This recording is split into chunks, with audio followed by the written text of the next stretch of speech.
English, the solution for humanity.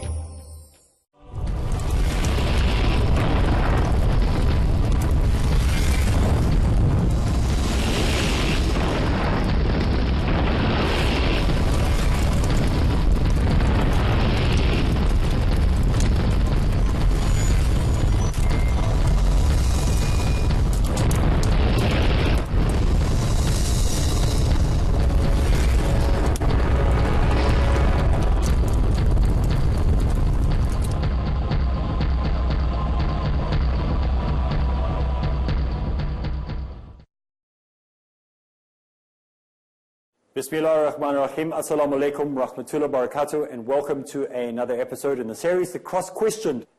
And today we are continuing with our investigation of the 3 days, according to Christianity, the arrest, crucifixion, and resurrection of the Prophet Isa that Christians would like us to believe actually took place.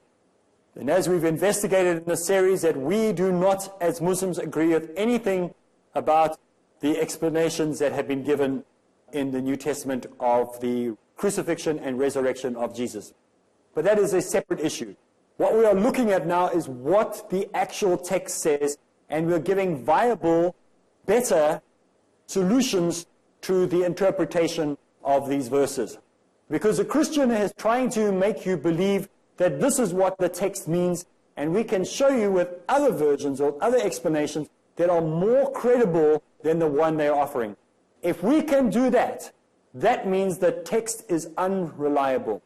We are not agreeing with anything that we are saying. We are just simply creating a problem so that you can resolve it yourself by having a look and saying, but if he said that is a possible explanation for this, maybe I need to ask my pastors, my priests, my religious leaders, why they don't accept that as truth. Because it's better than the one the church is offering you. We are telling you that you should rather leave what is being told to you in Matthew, Mark, Luke, and John, and rather find out what the Quran is saying about this instance. Because this book that you're reading is leading you away from the truth instead of leading you to truth. Now we're going to move on in the series to having a look at what happened when Mary of Magdala, when she gets to the garden. She walks into the garden, and there in the garden she looks for the tomb of where the prophet is supposed to have been buried, where Jesus is supposed to have been buried. And as she walks towards the body, she finds that the body is missing, and she cries out. It says that when Mary found the body, she cried out. And the text can be found in John chapter 20, verse 11 to 15. And I'm more or less going to paraphrase it without exaggerating anything from the text. It says in the text that she turned back after she had cried out, and she saw Jesus standing, and she did not know it was Jesus standing there when she turned around. And she stopped him, and she thought that he was a gardener. And she said to him, Master, where have you taken him? Because I have come to see where he is, and I find that he has been taken away. Do you know where he has been taken to? So this is the gist of what happens in that dialogue. Now, when we read this text, if you read what the text says, it leads one to only one obvious understanding of this text. Not any other way can be understood from this text than there is no doubt that she is talking about a living person. She is not, read the text yourself, she is not asking where the dead body is. If she meant, where is the dead or buried body, then she would say, where have you buried him? Where have you reburied the body? Where have you taken the body to be buried? There is no question that she is talking about anything else than a living body. This is not what happened according to Islam. We don't agree with any of this, but by reading the text alone, that's what you see. In any case, even if we give it and we say, fine, it was a dead body, why would a Jewess want to come to a dead body in the first place? She was afraid of coming near that body in case of defilement. And she would have been afraid of the Jews just like she had been the day before. If she had have come out on the Sabbath, she would have been afraid of the Jews. If she had come out on the Friday, she would have been afraid of the Jews. As a Jew, she would have been very much afraid of what the other Jews would have thought of her at that time. Jesus, whom she misunderstood as a gardener, was already in a disguise, ready to leave for Galilee if we read this text.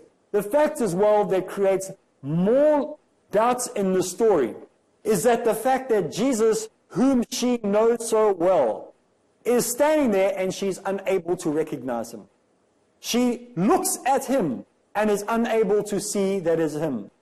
Again gives you the two possible explanations that are better than the one that Christianity is offering. One, it is not Jesus, and it is the substitute person that was put there.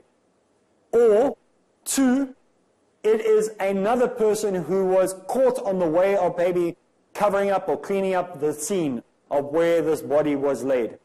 But it's not Jesus, otherwise she would have recognized him. She has a dialogue with him, and only later in the dialogue does she hear and recognize the words, but not what he looks like.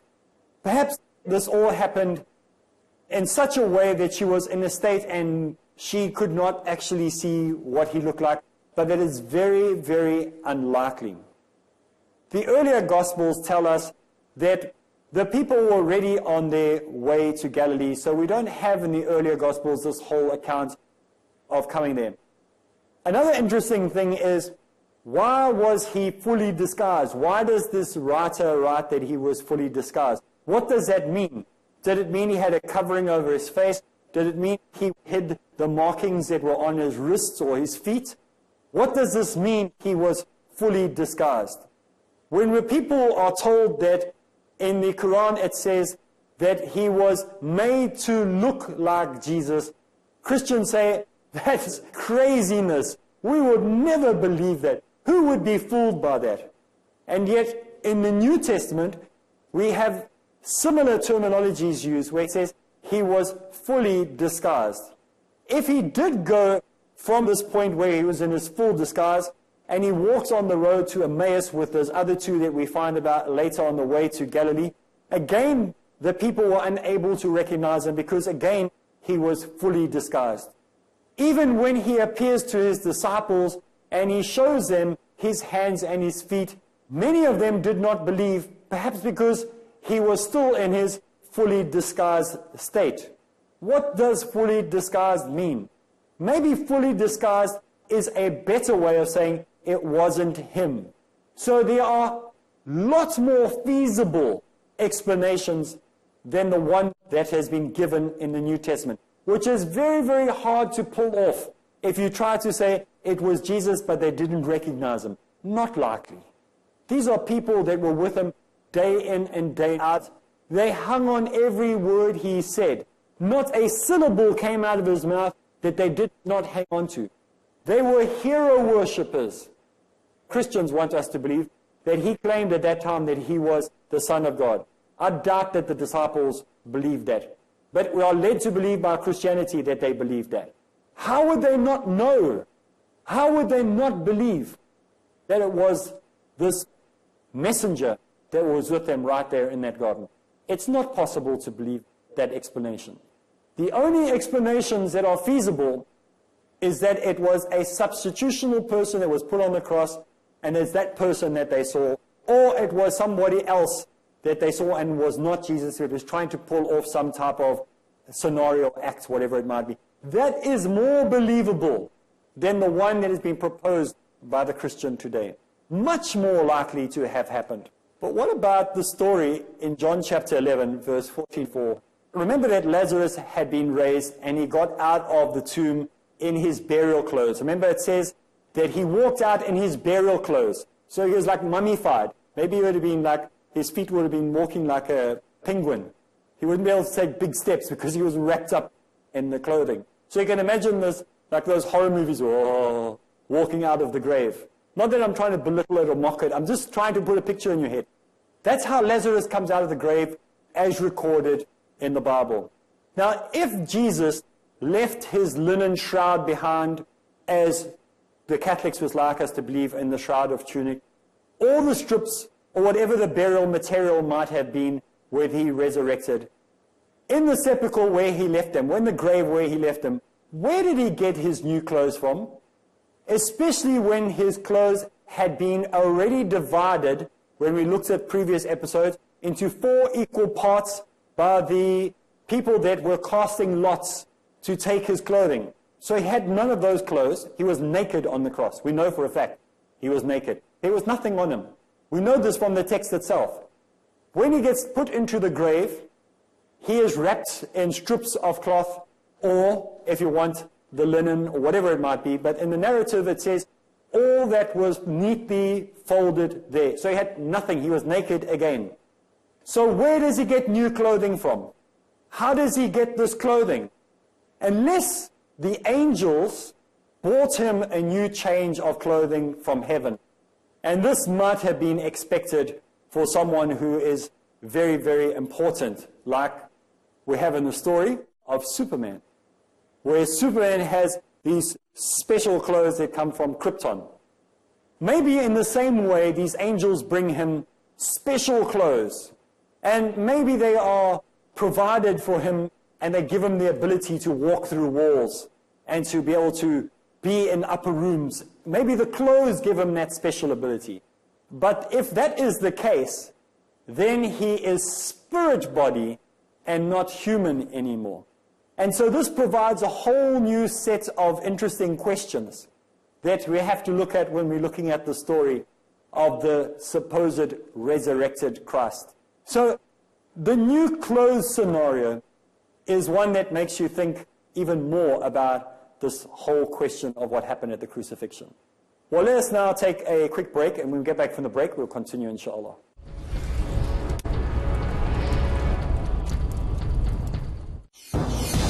Most countries of the world ban bullying.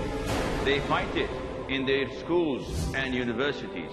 A lot of us are being bullied differently every single day. Some come up to us and say, do this, while others say, don't you dare. Some say this is halal, while others say, nope, this is haram. Are you confused? Do you feel lost? Join me in Umdat al-Ahkam, where, with the grace of Allah, we will learn the proper knowledge from the Quran and from the Sunnah, which would help stop this kind of bullying. Join Asim Al-Hakim in Umdatul Ahkam, next on Peace TV.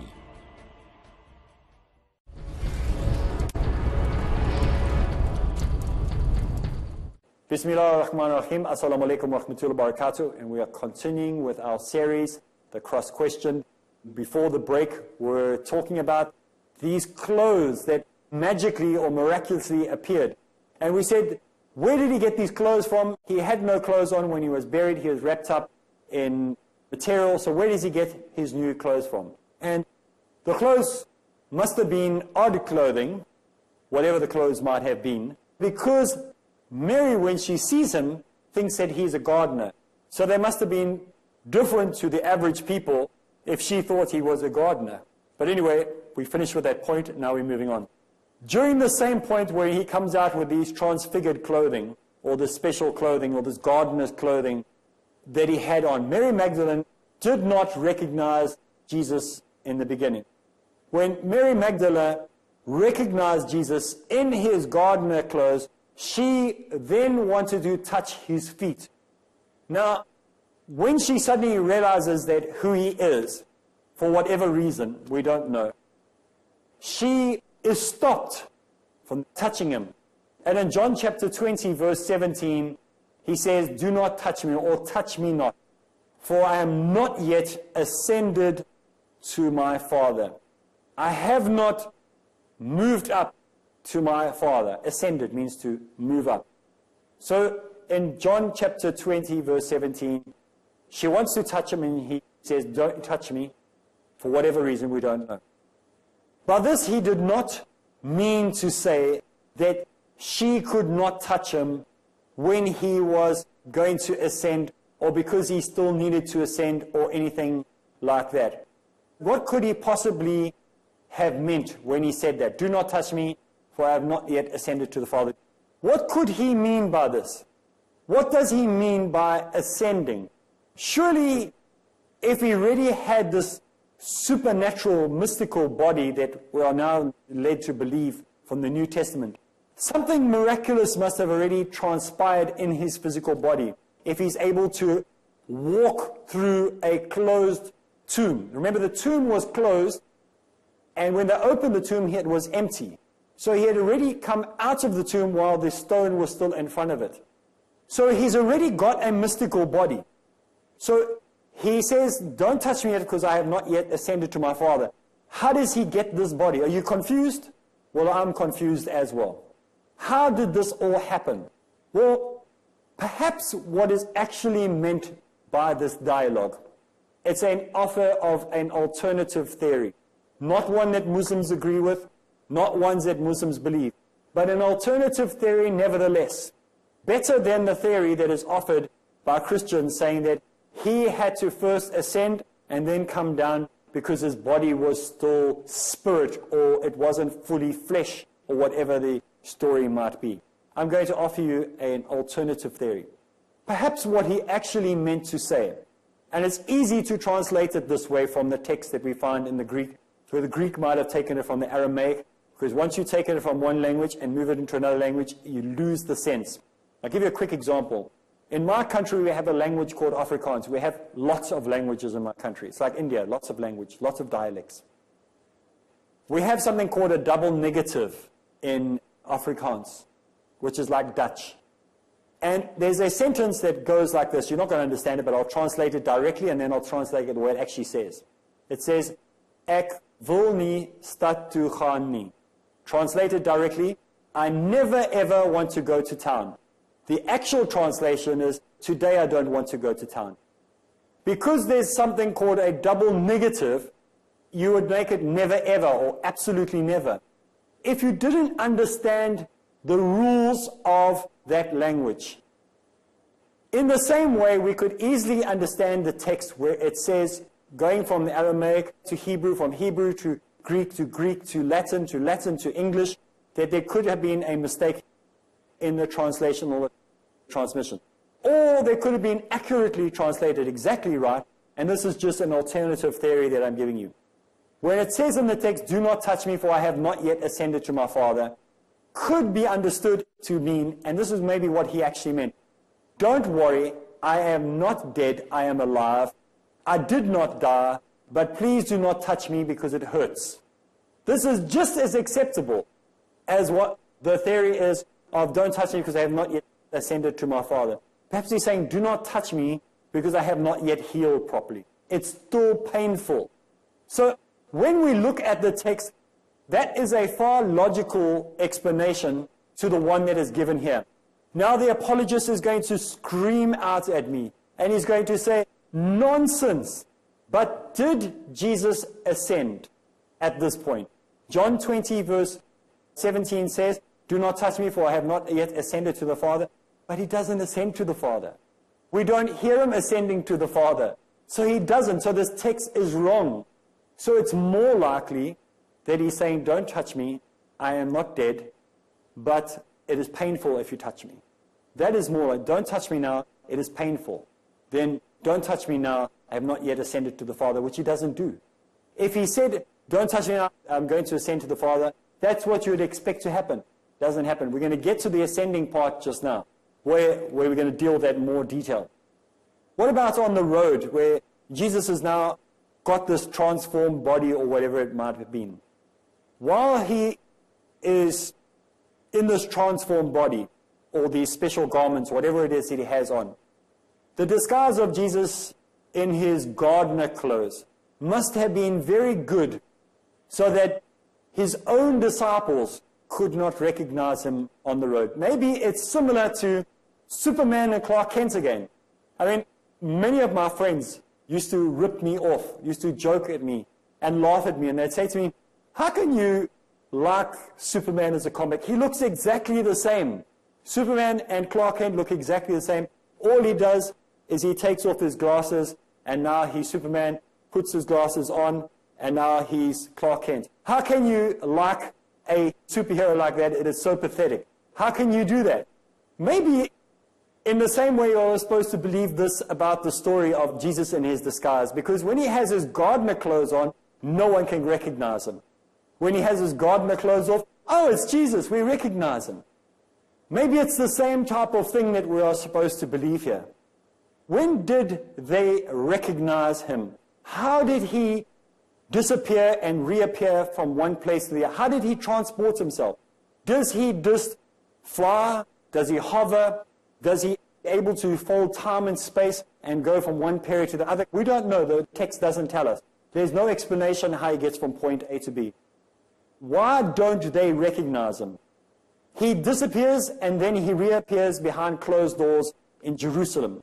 He appears to them on the road to Emmaus. He appears at the garden to the woman. Now, I must tell you something, that this idea of appearing and disappearing, perhaps it was just a vision. There's no reason for us to believe from the text that they're actually seeing the physically risen Christ. Now, many people who are apologists, those who apologize for, I can't believe there's such a subject even in a religion, but they are apologists, people who apologize for Christianity for a living. The apologists will have us say, there were eyewitnesses, and they give us a list of eyewitnesses. And we're going to go through those eyewitnesses, or one of them specifically, and show you how he wasn't an eyewitness. But anyway, people disappear and appear behind closed doors on the way to different places all the time in the narrative. And we wonder why this happens. In fact, stories must have been around during that time that would distract people, or maybe even distract the enemies of the disciples and Jesus by saying, you know, 1 minute he was here, next minute he was there, giving him these supernatural abilities to perhaps prevent people from hunting this person down.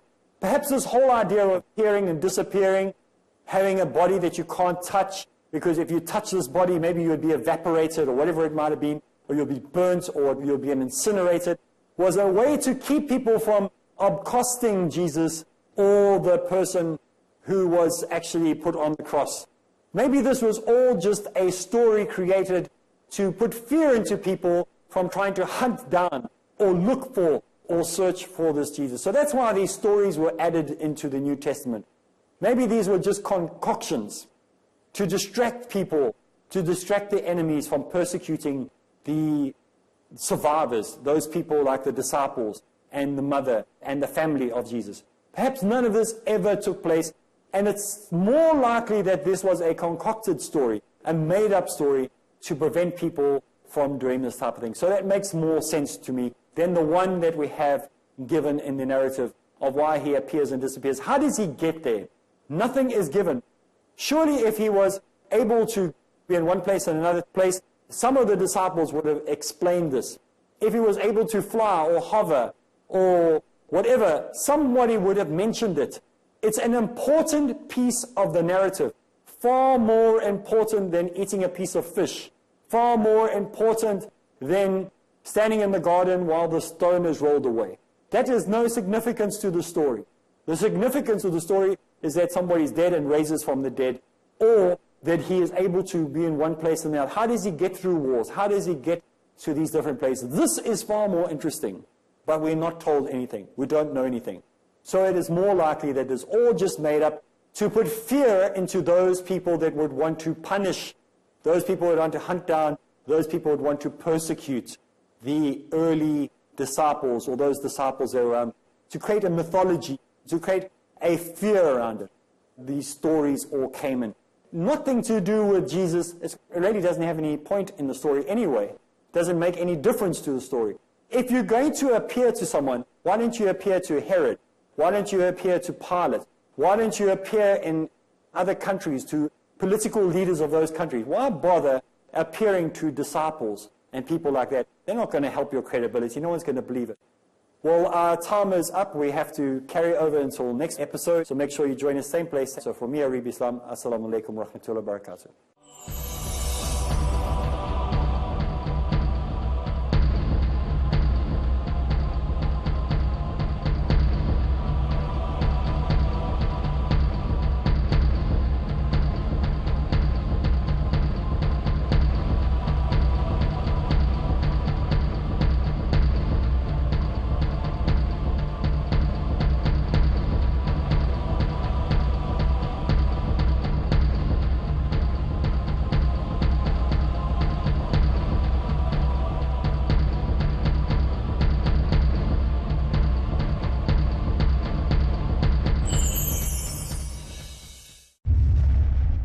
marriage or divorce, What's Islamic ruling? Nikah.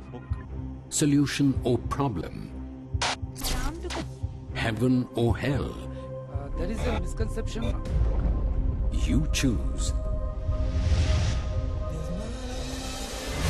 Beauty, wealth, family status, virtue. Decide what you want. Decide your choice.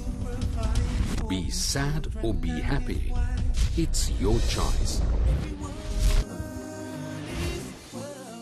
Join Dr. Zakir Naik in Better Half or Bitter Half every Friday at 6:30 p.m. and repeat telecast at 9:30 a.m. UK on Peace TV.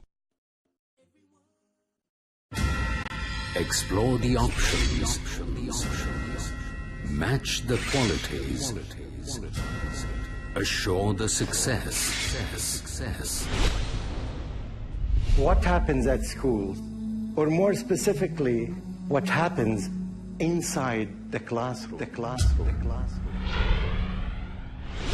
Good qualities of classrooms: interactive, challenging, collaborative, distributive focus, student-centered. Let's together examine the quality of education that is provided to our children.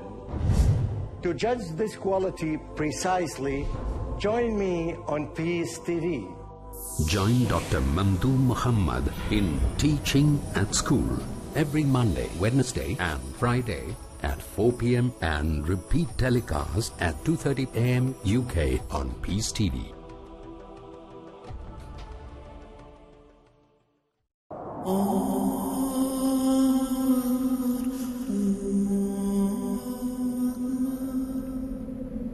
The value of money in the hereafter will be measured by its proper use in the present. يا أيها الذين آمنوا أنفقوا مما رزقناكم من قبل أن يأتي يوم لا بيع فيه ولا خلة ولا شفاعة. According to the glorious Quran, one of the best ways to use your money is to spend it in the way of Allah subhanahu wa ta'ala by spreading His message of Islam. Peace TV is a non-profit Islamic satellite television channel that is primarily dedicated for just that cause, the proper presentation of Islam. It's a great choice to invest in it and a golden opportunity to purify your wealth in a way that pleases Allah subhanahu wa ta'ala. Support Peace TV. Send your zakat and donations to IRFI Al Ryan Bank, 47 Calthorpe Road, Birmingham, UK. B151TH. Pound account number 011-32301. IBAN GB49ARAY 30008301 132301. Sort code 300083. Swift BIC code ARAY GB22. Please confirm your contribution at support@peacetv.tv. Support Peace TV, the solution for humanity.